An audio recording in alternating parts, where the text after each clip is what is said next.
First things first, I'm Jenna Wolfe. That's Nick Wright.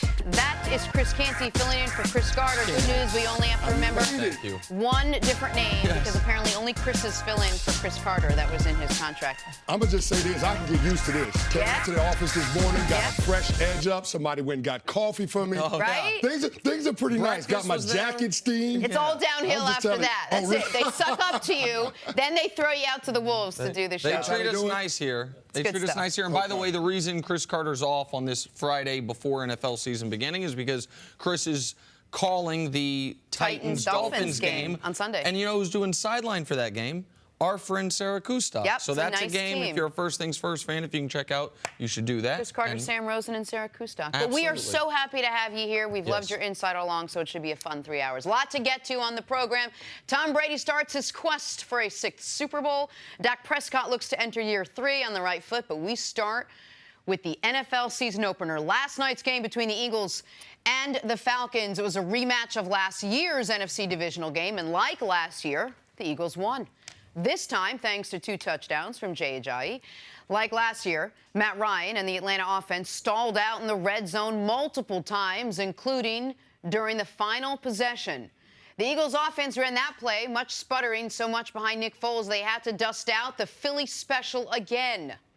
After the game, Foles discussed what went into that decision. Honestly, we were both thinking the same thing at the same time. I went over there to talk to him and say this might be a good time, and he pointed to the call sheet, and I was like, that's what I was coming over here for. So it, worked again. The biggest thing again, just again, no panic on the sideline, resiliency, toughness, hanging with each other through all the, kind of the ups and downs, the ebb and flow of the game, the mistakes, the penalties, turnover.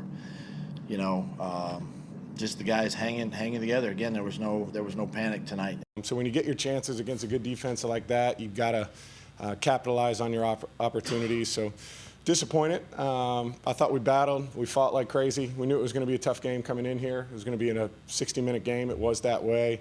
But it's disappointing to not leave here with a win. Look, guys, this wasn't a great game by either team in this one. Certainly not the way they wanted to come out. We found out before the game Carson Wentz could be out several weeks. So, Nick, I start with you. Are you confident in the Eagles and in Nick Foles after what you saw last night? Oh, I'm not confident in Nick Foles at all.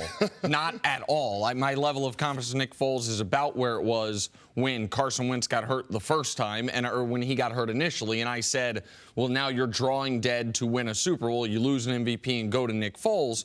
But I am as confident as ever in the players surrounding Nick Foles, most notably the guys on the other side of the ball. It wasn't just that the defense stymied what I think will be, red zone struggles notwithstanding, a very good Falcons offense, but they did it in brutal conditions. That game, it was 80 degrees at kickoff. It was hot, humid. You saw guys cramping up. And what were the Eagles able to do? Send wave after wave of defensive linemen out there. They were able to stymie the Falcons' running attack. They made Matt Ryan look so bad that I was wondering if he is dealing with an injury. When you look at what the Eagles have coming up, having games against Tampa, Indianapolis, and a Titans team that I actually think the Titans could be good this year, in the next month, if that's about the timeline for Carson Wentz, that defense alone could be enough to win those games because Foles won't play worse than he played yesterday. His best play was a pass catch rather than a throw. So, no, I am not confident in Nick Foles, but I am confident in this Philadelphia Eagles team because mostly of the guys that play the position you used to, those defensive linemen. Absolutely. And when you talk about competing for a championship, you have to have defensive linemen that can get after the quarterback. And you saw that pass rush on that last Atlanta Falcons drive. Yes. Those guys were getting after Matt Ryan. He didn't have a whole lot of time to set up and to go through the defense, through its progression, and make the right read. So when I look at this team, it's more so about the supporting cast, not Nick Foles, and the confidence that this group has based on what they were able to do last year. Doug Peterson said it in that little clip that we just played. This group didn't panic. After quarter, probably one of the worst quarters of football we've seen this offense play in the last couple of years, where they only had 1 total yard. That group came out in the second half. They were able to be productive, put together drives. You saw what Nick Foles was able to do in terms of facilitating the offense. He wasn't great last night. I think it was one of his worst performances as a starting quarterback for the Eagles, but you saw they did enough on the offensive end. The running game came to play, especially in the second half. Well, you talk about that. They only had 16 yards rushing in the first half. They ended up finishing with over 120 yards rushing. So that's, to me, the biggest part of this thing, being complementary to the strengths of this team, which is the offensive line and the defense. And that's where I want to give you credit. You said yesterday, because I was talking about how good I think the Atlanta front seven can be, and you talked about the size differential between the Eagles' offensive line and even a talented Atlanta front seven, an undersized Atlanta front seven. And you said if they're leaning on you throughout the game, come the second half, that's when you can get tired if you're a defensive lineman. That's when that offensive line can start to create holes. And that's what I saw. I didn't think Jay Ajayi was markedly better one half to the next, but the holes were there. He had more opportunities because the Falcons don't have the D-line rotation Philly has. They don't have the personnel. They don't have the size. And the Eagles were able to really impose their will. And everything did flip on, as you alluded to, a little variation of the Philly special. They actually ran the play, not that the Patriots. The Patriots play. The Patriots play, the one that Tom Brady, where he couldn't make the catch, that's the play they ran. From that moment forward, their offense at least had a little bit of flow to it. But is the team good enough? And you both mentioned the supporting cast. Is that cast supporting enough that they could withstand Nick Foles and keep Carson Wentz out until he's ready to come back? Well, I think they can do the job. If you're talking about a 6 to 8 game sample size for Nick Foles, I trust the supporting cast will be able to help him keep this team consistently competitive throughout that stretch. But when you look at the things that have success in the postseason, at the end of the regular season, it's the running game, it's defense, being able to stop the run, being able to get after the quarterback. This Philadelphia Eagles team can do those two things at a very high level, almost an elite level. And I would be really concerned if the Eagles had the schedule the next 2 weeks the Falcons have. If the Eagles were about to play Carolina and New Orleans, I would say, okay, this could be a problem. But the Eagles are about to play Tampa and Indy. Like, two teams that Tampa's, I think, bad on both sides of the ball, and Indy certainly does not have the offensive personnel on the line to deal with that Eagles pass rush and doesn't have the defensive personnel on the line to deal with the Eagles offensive line. So that's where it really does matter who you have coming up. All right, let's talk about the Falcons. How worried should this team be about what their offense looked like? They should break glass in case of emergency. It's time to panic if you're an Atlanta Falcons fan, just because they didn't play well in situational football. You look at those 2 opportunities they had on the first 2 drives of the game, the goal-to-goal situation. They were stopped on 4th down, didn't get any points out of that. They got back down there on the next possession, only had to settle for a field goal. You can't keep coming up short against really good teams in those situations. The Falcons missed an opportunity to flip the complexion of that game. All of a sudden, if you're talking about them converting on those two drives and scoring touchdowns, the Eagles are down 14-0, and it's a little bit of panic in that building because it's an offense that hasn't been together the entire preseason. They have not played well. They didn't score a touchdown the entire preseason. The Atlanta Falcons missed an opportunity to put a lot of pressure on Nick Foles and that Philadelphia Eagles team, and they didn't convert. So otherwise, they would have had a chance to be in that game and win that game. In my eyes, this was worse than losing 31-3 because you lost due to your inability to do something that you said all offseason was your priority to fix. I'm not some oracle. All week leading up to this game, what have I said? This team was great at everything last year offensively except for 3rd downs and really particularly the red zone. For a top 5 caliber offense to be bottom 8 in the league in the red zone, for their season to end because they were bad in the red zone, and 1st and goal from the 9 against Philly, and you only throw 1 ball into the end zone. And what did we see yesterday? 5 red zone trips, 1 touchdown. You got the full list. 1 touchdown, 1 field goal, 1 pick, 1 turnover on downs, 1 turnover because the game ended. And some of it was Matt Ryan was bad. Some of it was he made the wrong read. But some of it is, how about that first trip in the red zone? You run 4 plays. Julio Jones isn't even on the field. Yeah. He's not even on the field. Your second trip in the red zone. Okay, you have Julio on the field, but you don't throw him the ball once.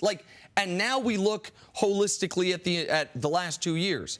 Matt Ryan, when throwing the ball into the end zone to Julio Jones, is 1 of 20.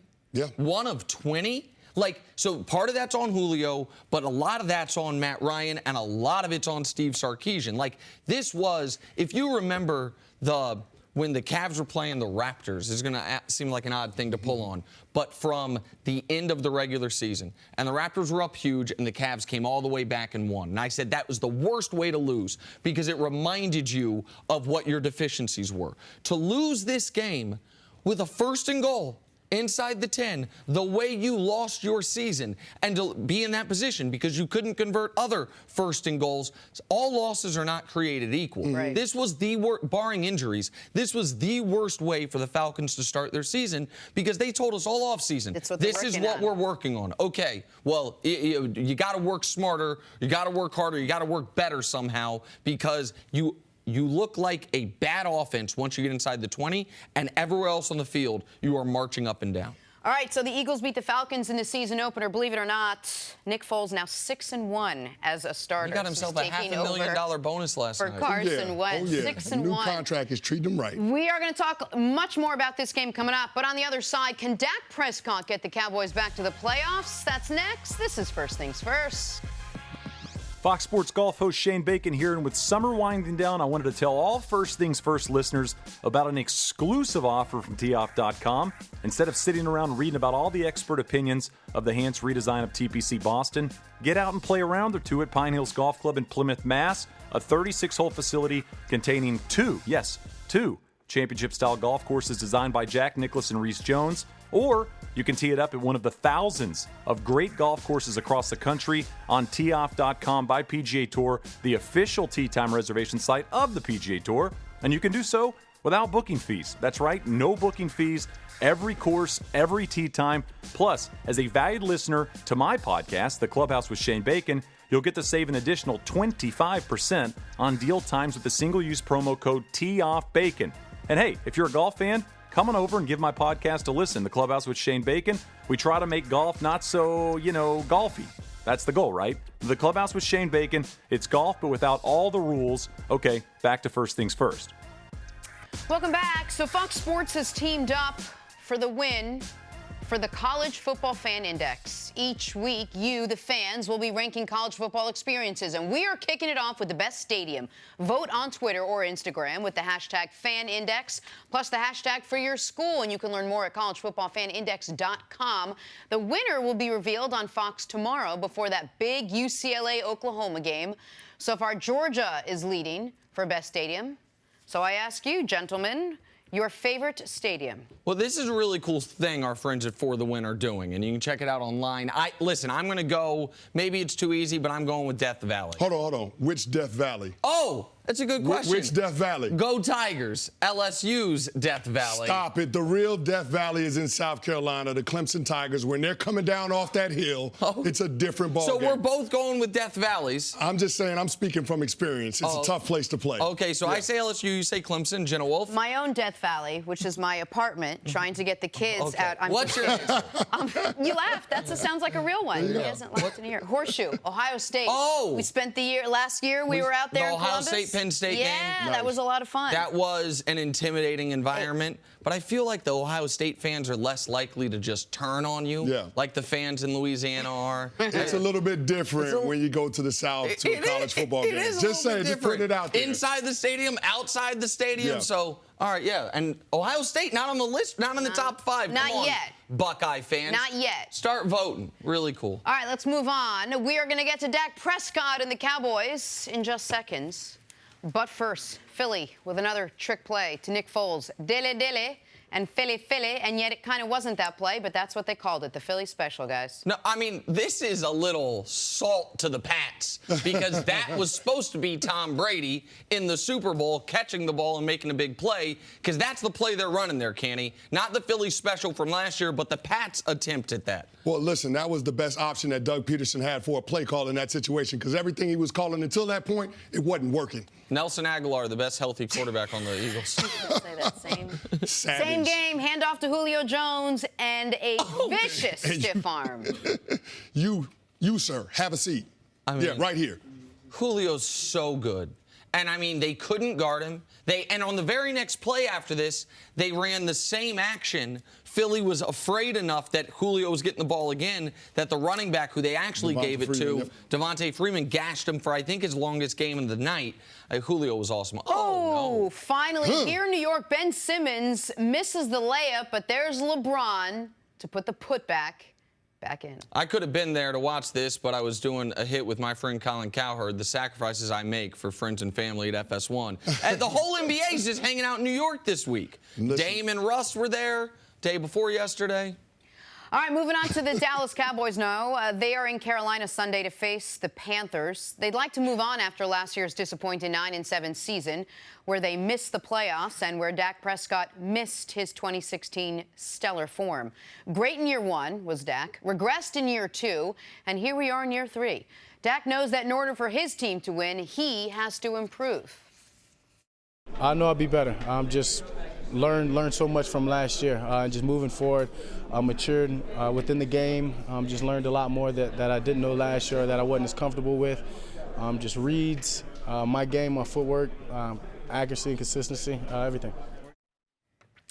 All right, Cris, let's talk about this Sunday's game as a measuring stick for Dak Prescott. How much of it will it be in his matchup against the Panthers? Well, I think a lot of this is going to be on Dak in terms of being able to find the matchups and get the ball to the guys in one-on-one coverage and let them do the heavy lifting in this offense. You know that the Carolina Panthers are a single high team on defense. They're going to drop a safety down in the box. So it's going to be up to Dak Prescott to get his pre-snap read when he gets to the line of scrimmage and know where he wants to go with the football. But in listening to him in that clip and trying to figure out what he learned last year, I'm sure that he learned that he's not the quarterback he thought he was coming off of that 2016 season without number 21 in the backfield. You can tell that Zeke Elliott makes a difference in that offense. The first 3 games of the suspension from Zeke, Dak Prescott had 8 turnovers, and you can't expect to have the success that the Dallas Cowboys want when your young quarterback is turning the football over like that. This team is not built to come from behind. This team is not built to throw the ball 35, 40 times a game. So Dak Prescott needs to understand what their formula for success is, and it starts with number 21. But against the Carolina Panthers, against this year's Carolina Panthers, I do not think they can win without some explosive plays through the air.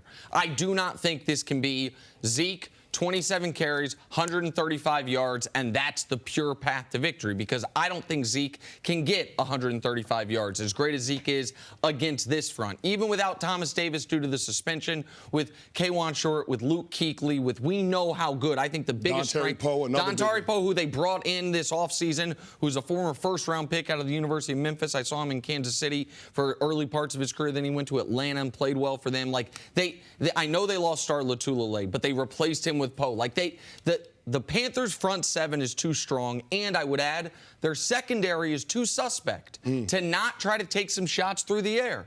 And so this is where it is a tough way to start the year if you're the Cowboys, in my eyes, because all year long we have said, wait, who are their tight ends? Who are their wide receivers?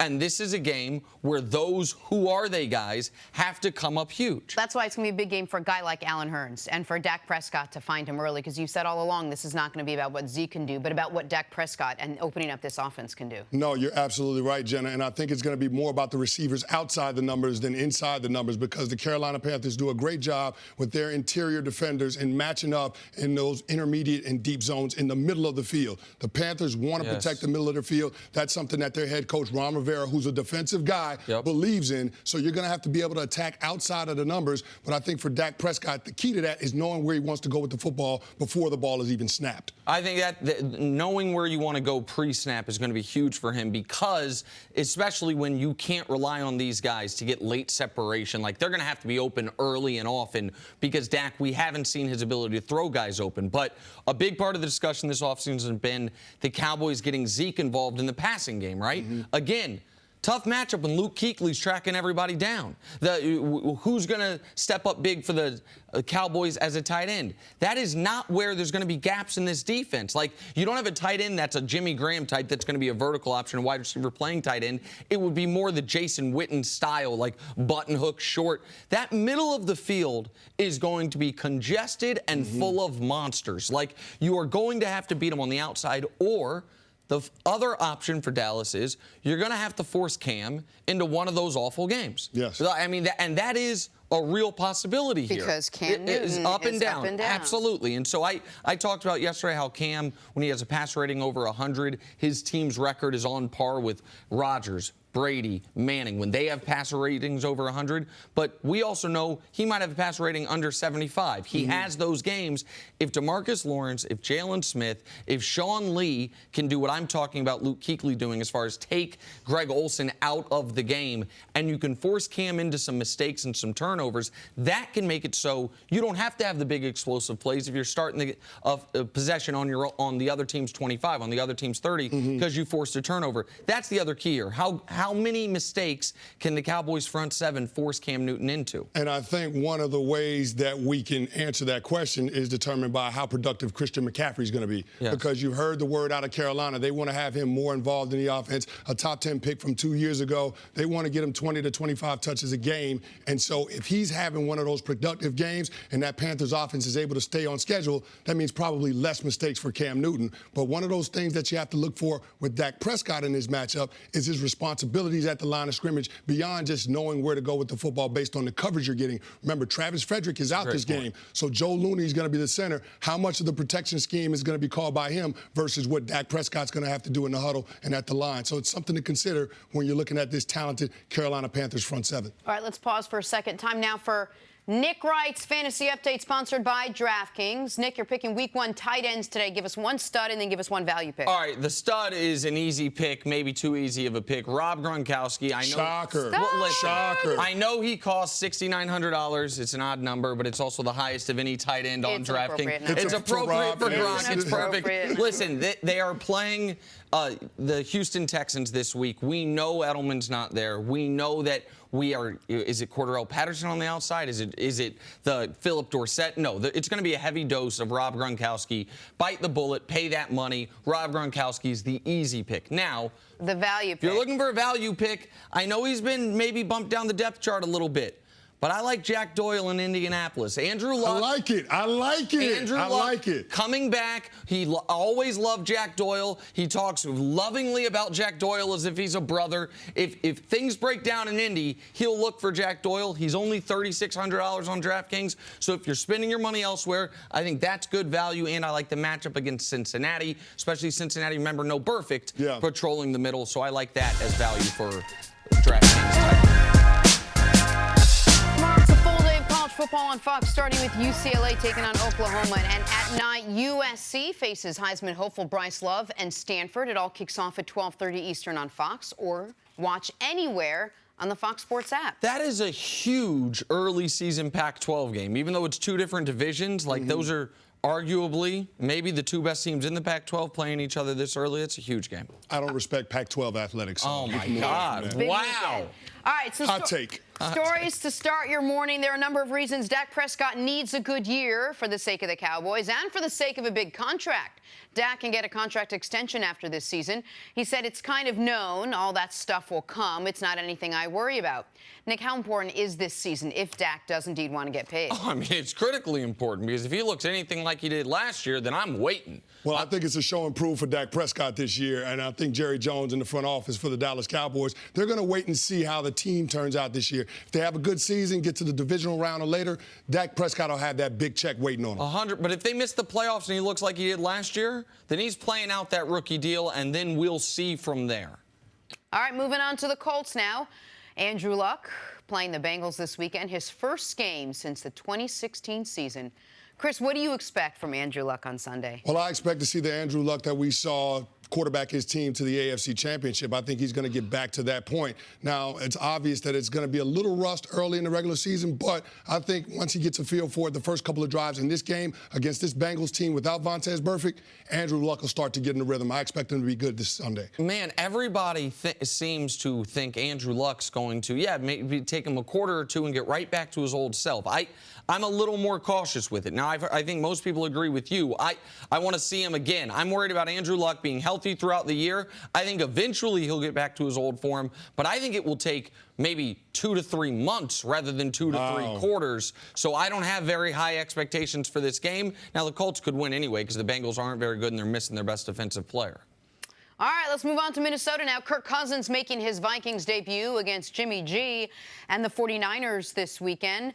Nick, what do you expect to see from Kirk Cousins in this one? This could be a stat game for Kirk. That 49ers defense, they have a good front, but other than that, a lot of question marks. I don't think they have anyone that can match up with the duo of wide receivers they have in Minnesota. And listen, this is his first opportunity to show why they moved on, not only moved on from Case, but gave him a fully guaranteed contract. I expect Kirk Cousins to be very good this weekend. Listen, I'm a little concerned about Kirk Cousins only because there are two interior offensive linemen that are missing for the Vikings. Nick Easton's out for the season. Pat Elflein's going to be out. So Brett Jones is going to be filling in for him. They make the sneaky good move for him to get him from the Giants during the preseason. But I'm concerned about that offensive line and the chemistry up front. If that group, especially on the interior, can't protect him, it could be tough for Kirk Cousins. And that's the only question mark in my eyes about the Vikings this year, that O-line. All right, finally, Matt Ryan had a tough game last night. He completed less than half of his passes, couldn't find Julio Jones on the final play of the game yet again.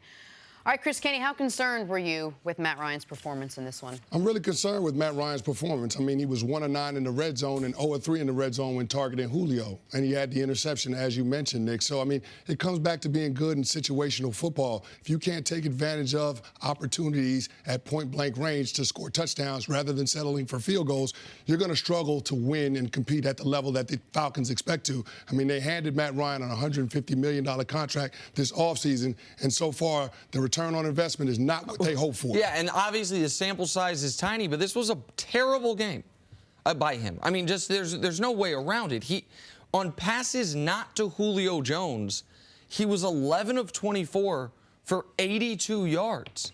And even on, listen, Julio had, 169 yards receiving? Yep. Julio was Julio, but even on passes to Julio Jones. How about the pass that could have been the game-winning touchdown that he sails out the back of the end zone when Julio's double covered? How about the pass that could have been the game-winning touchdown that should have ended the game if not for a very soft illegal contact penalty that he sails 2 yards out the back of the end zone? Or the final play of the game, Julio, it could have been Inspector Gadget. He can't come down inbounds and make that catch. Like, I watched that game and I thought, man, we're going to hear sometime this week that Matt Ryan got dinged in this game. Whether it's true or not. So when he slid and broke the brace, maybe that situation? That something was wrong with him physically, because while I don't think Matt Ryan's the caliber of quarterback that I would be comfortable paying $30 million a year over for 5 years, he is clearly one of the 10 best quarterbacks in football. I mean, he's 2 years removed or a year and a game removed from a league MVP and quarterbacking one of the best offenses ever. He looked nothing like it yesterday, and it can't just be because Philly's got a great defense. But let me ask you another question, something we brought up earlier this week. Matt Ryan and Julio Jones and Devontae Freeman, a lot of their big weapons, didn't play at all preseason. This was Dan Quinn's big plan. Keep them fresh, let them come out that first game, and you'll really see what they have. Can you factor any of that decision in? I think Chris Mortensen tweeted last night, oh, this goes against everything Bill Parcells ever preached. You know, hold them out of the preseason and see what they could do. You need to play the preseason. How would you respond to that? I think the reps are more important for the offense than the defense, and I think that's why both defenses shined last night. And when you look at what the Falcons offensively were, you saw that they didn't have the balance that they were hoping for. They only had 74 yards rushing on the ground. This team, when they're really good, they're more of a balanced offense. You're probably talking about 120 yards on the ground, and then Matt Ryan being able to throw for over 200 yards. But because they didn't have the balance, because they weren't good in situational football, because they were 4 of 15 on third down, and 2 of those conversions were in the last drive. I mean, this is a situation where this team, because of the experience that they have, you would expect more from them in a season opener. So, yeah, there could be a little bit of rust from the preseason, but this talent on this offense is too good to have that kind of performance last night. Rust or no rust, they should have been better than last night. But I think it's a great point by you, Jenna, bringing up what Mort tweeted about Parcells, because I saw that as well. It made me think of our friend Chris Carter, because he and I a year ago went to war on this. I said, if you know they're a starting player, if you know they're an established player, I would not dust them off until week 1 of the regular season. And I am starting to really evolve on that point, because I want to see how the rest of week 1 looks. You know who I want to see? How they look? The Rams, who didn't play any Gurley, Goff. They're big guys in the preseason, because it is important to come into the year healthy. But if you are sacrificing, if you could start the year 2-1 and you start the year 1-2, like that's sometimes the difference between making the playoffs, not making the playoffs, home field advantage, not having home field advantage. And the Falcons did not look like a team that was fully operational last night. Now, again, I want to give the Philly defense a ton of credit, but like the pass Matt Ryan made that got picked off to Julio Jones, that was either a brutal miscommunication between two guys who have played together for nearly a decade, or just he wasn't sharp enough. Like, so either way, the more I see the beginning of the season look like the offenses are stuck in the mud. 26 penalties. You told me this morning that would have been the most in any game all of last season. Yes. And so, like, all of it looked like these guys needed more practice. And they had an opportunity for it. Now, maybe I'd be saying it differently if in the week 2 of the preseason Julio Jones blows his knee and their season's over. But if you start off, they got Carolina and New Orleans the next 2 weeks. They better be sharp here pretty damn quick. Nick Wright says extend the preseason. No, that's what he's saying. Maybe make better use of the preseason. There you go. Or utilize it at all. Hey, moving on. Why is the Steelers-Browns game a must-watch this weekend? Well, for one thing, the Steelers are replaying the drama that played out last year, looking for Le'Veon Bell. Still hasn't shown up. So Pittsburgh going with James Conner to fill in as running back. No pressure, James. Then there are the Browns, retooled and looking for their first win since 2016. Browns head coach Hugh Jackson says he's not concerned about the drama in Pittsburgh. Listen, they can beat each other up for all we care. It don't matter. There's no, whatever comes out of Pittsburgh is in Pittsburgh. We know what the focus is for us. It's not about Le'Veon not being there or what their team feels or thinks. It's about what we do on Sunday. To me, we just got to go play. We're not going to worry about them that way. All right, so the obvious question heading into this game is going to be how big of a drop-off is there between Le'Veon Bell and James Conner, Le'Veon Bell, who knows when he's going to show up. So now all signs have to point towards James Conner as the running back on this team. So how big's the drop-off? How big? It's enormous. I mean, we have to stop pretending like great players aren't great players. And we have to stop pretending like teams don't act in their own best interest. What do I mean by that? If the Steelers thought, after seeing James Conner for a year, after seeing James Conner in some of the offseason program, that James Conner was 70% of the player of L. Bell, they would not franchise tag L. Bell. Exactly. L. Bell is accounting for $14.5 million of their $200 million salary cap. So you're allocating 7% of your cap to a player. Why? Because you think he adds that much value. The Steelers need another inside linebacker. The Steelers might need a safety. The Steelers certainly could use another outside linebacker as well, I would add. Like, you could go spend that money elsewhere if you think you have any close facsimile to L. Bell and James Conner. They know they don't. Now, they can speak a big game now, but if James Conner is close to L. Bell, then the hell are you paying this guy $15 million for? Yeah, I'm with you on that one. We just don't know how big the drop-off is because we don't know what James Conner is. But I do believe that James Conner will be serviceable enough in a running back's role because this offensive line and the skill position players are just that talented with this team. But when you talk about what you're trying to do this season, the Steelers are trying to win a championship. So to me, when it comes to winning at the highest level, who is the ultimate chess piece when you have him in the backfield? It's Le'Veon Bell, because he can do all of the things that a traditional running back can do, but you can also detach him from the formation, and he can be a matchup nightmare in terms of trying to cover him because he runs routes like a receiver. I'm pretty sure that James Conner can't run routes like Le'Veon Bell. So it's definitely going to be a difference with L. Bell not being in the lineup for this team. But how much does the game plan change? How much more now goes to Antonio Brown? How much more does this open up? Well, listen, of course I think they're going to be more pass-heavy now and pass-heavy to wide receivers as opposed to pass-heavy to Le'Veon Bell. But I think it's more notable about how the game plan changes for Cleveland. It becomes so much more simple. It becomes so much easier. With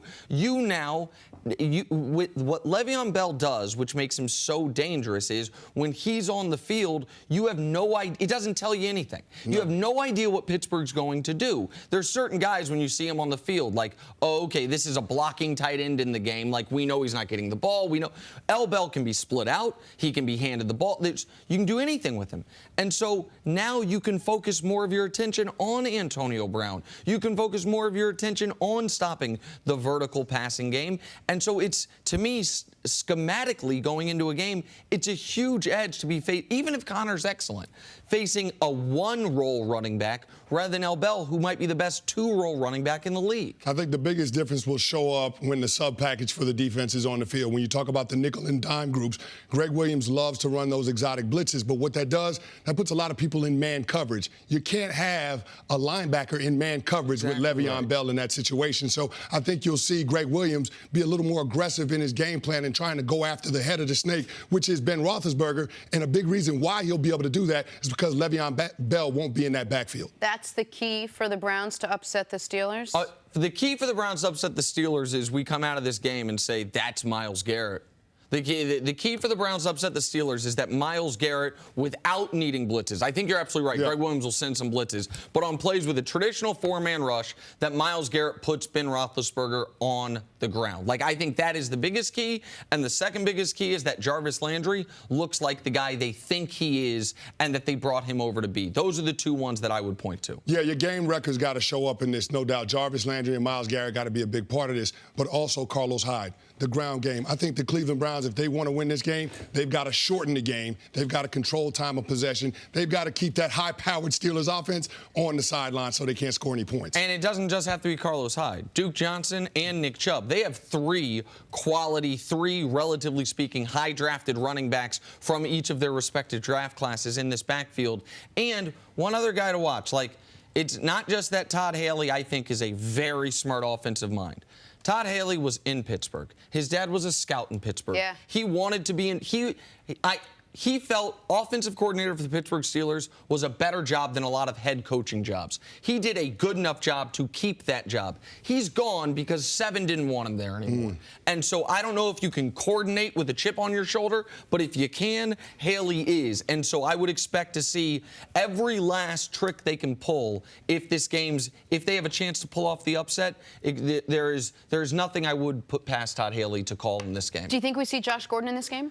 What? Oh, absolutely. I think, you'll see Flash Gordon. No question about it. And that guy is as talented as any wide receiver in the league. I mean, he's right up there with Odell and Antonio. He's a really special talent. And he really changes the defensive looks as well. So he could help Tyrod Taylor out in a big way. Kenny, Nick Wright thinks the Browns are heading to the playoffs this year. I'm not going to go that far. Throw that out We'll discuss that more later. But the Josh Gordon question is a great one because when he's on the field, Joe Hayden's going to have they're going to have to pick. Is Hayden covering Gordon or is he covering Landry? And that's where the Browns could get a bit of an edge. They better stay in zone coverage if those two guys are on the field at the same time. All right, we got to take a break. Coming up, who will win the matchup between Odell Beckham and Jalen Ramsey? Ramsey has something to say about it next on First Things First.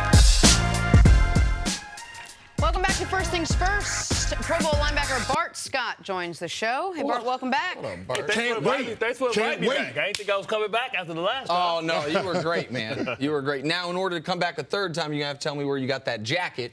I got a guy. Okay. You got a guy. We can discuss that later. I want a lot of testosterone on the set this morning. Just going to say it. Hey, among the must-see one-on-one battles this weekend, Odell Beckham versus Jalen Ramsey. Giants and Jags. Much has been made of the two All-Pros going at each other to start the year. Both a little brash, both a little excitable, both tremendous talents. Despite tweeting his excitement about playing Odell, Jalen Ramsey is now downplaying the face-off. A lot of people going to try to make it about me and him specifically. That's not what it's about. Football's a team game. It's going to be 11 guys out there for us, 11 guys out there for them. So we're going to have to come together and do what we got to do to try to get a win. This is probably, if not the best, one of the best corners in the league. There's no way around it. And this defense that they have is, they have 6, 7 Pro Bowlers, maybe more on that team.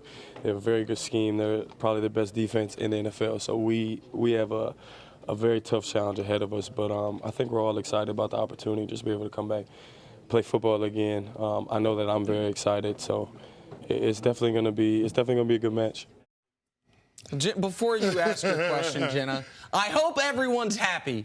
I hope my friend Chris Carter's happy. I hope all the old school media folks are like, this isn't how you act. You always respect your opponent. I hope you're happy because now we've neutered Jalen Ramsey. Odell is doing the same thing. Like that is, man. I needed him barking. I needed him saying I'm gonna pull him by his yellow hair. The audience should know that during that soundbite, three of these guys, all three of them were going like this. Man, I'm so upset. Three of you were so we need Jalen. Don't let them do this to you, man. That's rich. Didn't Jalen Ramsey, when Odell signed his big contract, tweet out something like, "Oh, I'm looking forward to the showdown"? You thought there was going to be some build-up here. Nothing has changed. They're ready to get it. I'll tell you what, this is like the calm before the storm. They just don't want to provide any bulletin board material, but they're ready to go. And, I think that the matchup's going to be an interesting matchup, but if I'm the Jacksonville Jaguars, I'm not even putting Ramsey on Odell. Don't look at me crazy. Listen, they got another corner that's A.J. Boye that is arguably, a top 5 corner as well. But sometimes you don't want to waste your number one guy on their number one guy because no matter how great you are as a corner, no matter how great you are as a receiver, those two guys are talented, so they're going to win some. What you do is you double Odell with your second best corner, your 2, and you shut Shepard down. And what happens is that makes them one-dimensional. I'm going to take this off because I don't know it's not charging. It makes them one-dimensional. So what happens is you put all the pressure on Saquon Barkley, who hasn't played in the regular season and test that hamstring. I'm telling you what, we're going to find a lot out about Saquon Barkley because Talvin Smith got that hit stick. Yeah, well, and so that is something we haven't discued. The idea, and that is something I haven't been on the show yet. Thank you. But that's something we've seen guys, the best corners in the league. I think fans think should always trail the number one. Mm-hmm. But if you subscribe to the belief I do, which is typically not always, there's the outlier years. There's the one Revis year. There's a few where the number one guy matched up one-on-one with the number one receiver, and he shuts them down week after week. But typically, great wide receiver against great corner, one-on-one, advantage wide receiver. Mm-hmm. All the rules are for the offense. All the rules are for the offense. They know where they're going. Like, there's a lot of reasons they have the advantage there. But great wide receiver doubled, and then mediocre or unproven wide receiver against Jalen Ramsey. Now, all of a sudden, you're talking about being able to shut down both of them. The counterpoint would be, if you put Jalen on Odell, AJ doesn't, then you don't have to double either one of them. If you think Jalen can handle Odell one-on-one, you know AJ Boye, because you're right, one of the best corners in the league, he can handle Sterling Shepard by himself. Then you have a numbers advantage. Mm-hmm. Then you can dedicate an extra guy to Saquon Barkley, Evan Ingram, whomever it is, right? Yeah, no, you're exactly right, but I don't know that you have to with the suspect right side of that Giants offensive line. But to your point, Bart, I think the X's and O's, that's probably the way that I would approach it. It's what we saw with Bill Belichick when he had Brandon Browner and Darrelle Revis, a big physical corner to jam, and he doubled at the line of scrimmage, have your number one corner on their number 2 wide receiver. But beyond that, and looking at Odell Beckham Jr., he is so important to what the Giants want to do. And we know that Odell is an emotionally high-strung player, and that's when he's at his best. I worry a little bit about his maturation and those emotions getting a little bit out of control, because we've seen it before when he's matched up against a number 1 corner in 2015 going up against Josh Norman. And you saw how that affected that team. This Giants team, and Giants offense in particular, they take on the persona of Odell Beckham Jr. But if he gets frustrated because he's not being productive, it could be a problem. And how do you get him frustrated? By putting 2 on him, so now you can be physical at the line of scrimmage. You can talk to him because you know you got backup. See, when you're Jalen Ramsey, you can't swing and miss. You can Sammy Sosa all day if you know you got that safety bracketing, and you start to swipe linebackers, you get in his head, you smack him around, you talk to him, you pull his hair, you pull his beard, all that stuff. So basically what Jalen Ramsey did to A.J. Green last year. Head and shoulders sucks. The dumbest thing that Odell can do, after proving everybody that he showed up at camp and the OTAs and just on getting his money and being just a model citizen, is to come out and act like a fool and succumb to whatever it is Jalen Ramsey is going to do to him. But Go ahead. Go ahead before I ask my question. Money only makes you more of what you already are. He was putting on an act. I want to see if Odell Beckham would have showed up if they wouldn't have gave him the money. See, everything worked out so he can have that behavior and act like he's mature. You don't change that much that fast. Interesting to see how. And I just apologize to interrupt, Gino. No, the stuff that you're talking about, absolutely will not matter if Odell wins this matchup. If Odell has 7 for $120 and a touchdown, then he can be barking at Jalen the entire game. What can't happen is the A.J. Green situation. That Jalen is dominating you lose your cool, forget getting kicked out of the game. That obviously can't happen. But to where you lose your cool and he gets the W. Now, this is what I think is so interesting about this matchup. There are paths for victory for the Giants without Odell having a great game. But if Odell has a great game, the Giants will win. Does that make sense? That makes sense. If we're talking on Monday that Odell dominated this matchup, the Giants won the game. But if Jalen shuts him down, I still think the Jags are limited enough offensively and the Giants have enough other weapons, most notably Saquon. They could score 17 points, which might be enough, without Odell having a big game. Is Ogletree in coverage? What? That could be a problem. That could be a problem. Problem for who? But ASJ is banged up. So here's the thing. I'm looking at this matchup. What I'm talking about. I'm looking at this matchup, and I will say this, Jenna. You do have to be concerned about Odell Beckham Jr. and making sure that he keeps his emotions in check. But he has to be a factor, not necessarily have production in terms of the catches, touchdowns, and the yards, but he has to be a factor in terms of somebody that the defense has to deal with because you got to create opportunities for all those other guys. Odell Beckham Jr. is the one guy on this Giants team that they can't afford to have a stalemate in his matchup. Who is going to be more important in factoring the outcome of this game? Whatever Jalen Ramsey can do to Odell, or how big of a game Saquon Barkley can have? It's got to be Saquon Barkley because Eli's at his best when he's doing play action and throwing the ball down the field. He's not as accurate as he used to be on intermediate routes. He's a guy that likes to turn his back to the defense, locate the safety, and throw the ball deep down the field. We've seen it over and over, and some of his greatest highlights are some of his best throws, but they're long throws. If Saquon Barkley can't get that safety to step up, they feel like, oh, we kicking this right side of the line, but we getting penetration, setting the edges, then they have no chance. Canny, you think the Jags have the best defense in football, yes, right? You think at every level they've got star players, most notably D-line and secondary, but you mentioned Miles Jack. Like, it's not like they don't have linebackers. Hit sticks. Right, they got guys that'll hit you, and they got help coming. They got Calais Campbell, who's your size, if not bigger. I mean, they've got monsters all over the field. We haven't seen Saquon Barkley in a football game since his first preseason game ever. So the jump from college to pro is already significant, even a guy as talented as him. But he got as little exposure to the pro game as one could get in the preseason. Yep. How big of a challenge is that against any team, much less against maybe the best defense in the NFL? Well, here's the thing. You have to worry about Saquon Barkley and protection and being able to pick up things in real time, in actual game speed. And it's a different speed from the preseason to the regular season. That Jacksonville Jaguars defense, they fly around, and you don't know where they're coming from. They got a lot of guys that can get after a lot of edge pressure players. And Saquon Barkley, in part in pass protection, is going to be responsible for some of those guys. I do get a little bit concerned with him missing all the time in the preseason about that aspect, that responsibility for him in this game plan. I talked cash money stuff when I played. But when I didn't talk cash money stuff was the first game. You want to know why? Because it's the first time that you're playing at 1 o'clock. 1 o'clock, high heat. He's missed a lot of time. Everybody wants to talk about those lovely thighs. Eli loves them with his John Stockton shorts on in practice. But those things cramp up quickly. He's going to have to be on a pitch count. The humidity's going to be high, and then they're going to try and force the tempo on him. It's going to be tough for him to figure this out. I'm telling you what, those edges are going to be set. He's going to have to show and prove to me that he can put his foot in the ground and step on somebody's chest, because what I've seen is a cutback and a bouncer. You can't circle that defense because Calais Campbell's over there. He's going to abuse Solder. Nick wears the John Stockton shorts. Oh, yeah. That's not Got to take a break. Come on, Bart, man. stick around. I can stay for two. I don't want to believe that. It is true. Hey, coming up, how badly do the Eagles need Carson Wentz back if they want a chance to repeat as champs? That's next on First Things First. Back here on First Things First with Bart Scott. All right, so it wasn't pretty last night, but a win is a win, and the Eagles will take it. Philly beat the Falcons in the season opener thanks to 2 touchdowns from Jay Ajayi. Birds didn't get a lot from backup quarterback Nick Foles, only 114 yards, 0 touchdowns. The offense was sputtering so much they had to dust off. A little tweak on the Philly special again. Nick Foles discussed what went into that decision.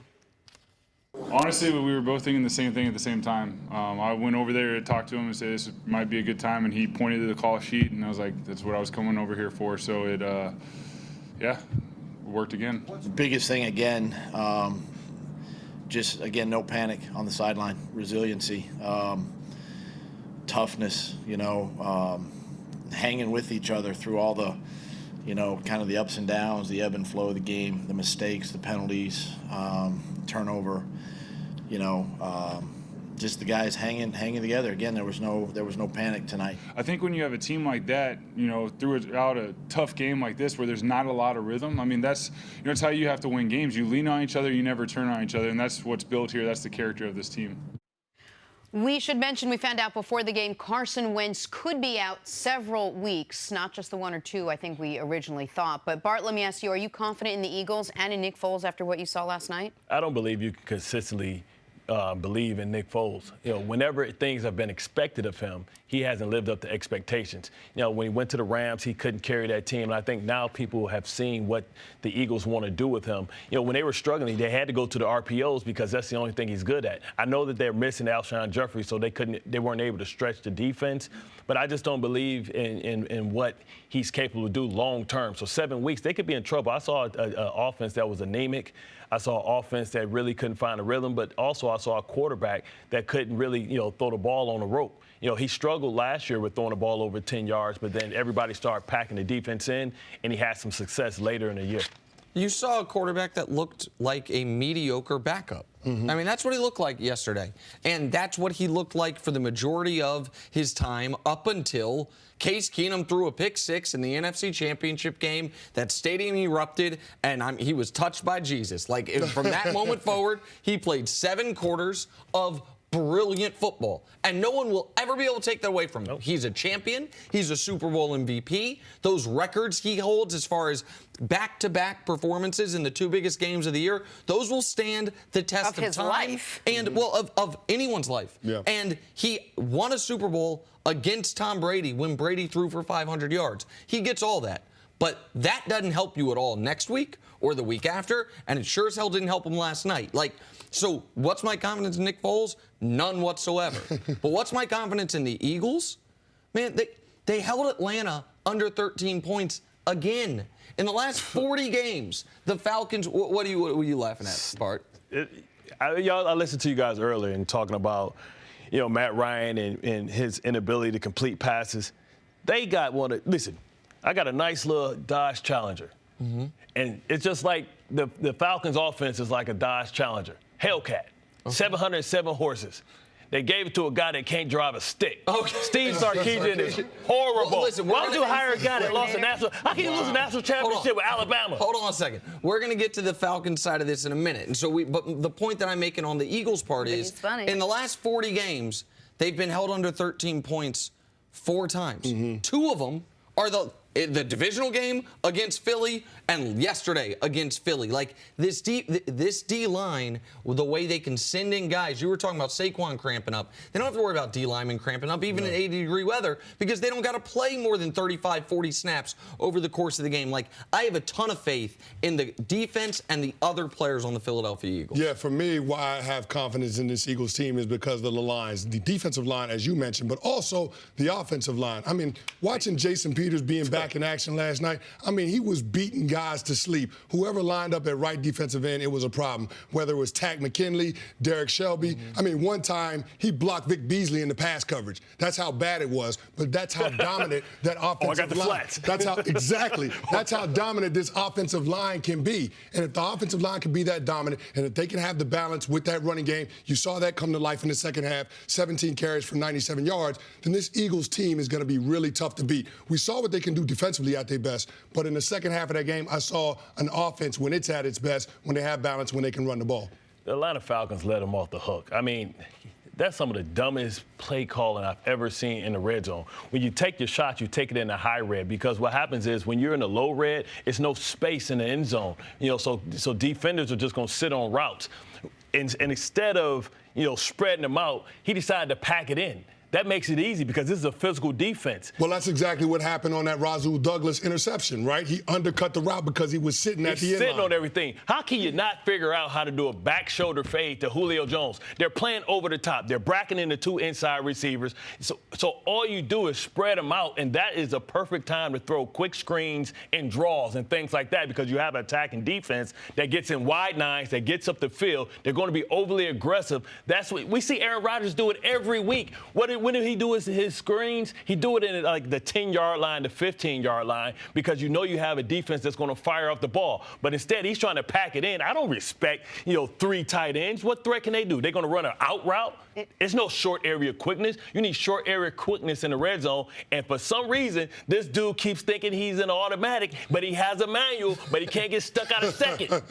It's a shame you can't let us know how you feel about Matt Ryan and Sark. And again, we're going to get to them in a bit, but I want to just get back to the Eagles for a second. I apologize. No, that's okay. We bounce around and talk so much about how good all the extra pieces are on this Eagles team, except for obviously number 9, the guy in charge. Are the pieces around him, his surrounding cast, good enough that they can hold off bringing Carson Wentz back in? He may not be great. They continue to win with him somehow, some way. Is it because his surrounding cast is so good? Well, I think when you look at the rest of that division, we don't know the outcome of Travis Frederick, so we're not worried about the Washington Redskins. And then the Giants, I think they feel that they can beat them as well, even with Nick Foles, even though I know they had tight games before. So I don't rush them back because I'm not concerned that all I have to do is get in a tournament. I don't have to host every game.